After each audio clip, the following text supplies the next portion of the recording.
Oh, look at they look like they're pretty. Come on, Mama. Up. Good girl. Don't. Here. I'll hold it for you. Yeah, she'll give me heck too. She's probably fixing to go broody. I pulled eggs out from underneath her yesterday. She don't like it. She did. She made all those since yesterday.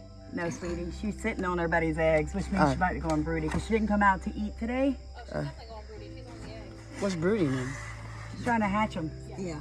So those are definitely fertile. I had I'd put those directly into an incubator. They might already be a day or so into an incubation process. All right. I mean, they'd be good to eat too, but that's what you want them for. Is Right. I had a guinea who went broody. Oh yeah. I accidentally found her stash. Perfect. Look at that. She was sitting on 15 eggs, all hers. Yeah. Wow.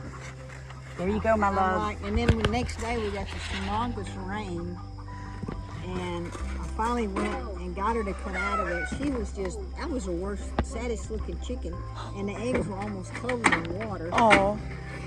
And I mean, she was in the coop at night and sitting on them in the daytime. This ain't gonna work. So I took about 12 of them. And then she quit laying. What? Oh, yeah. Anyway, well, thank you.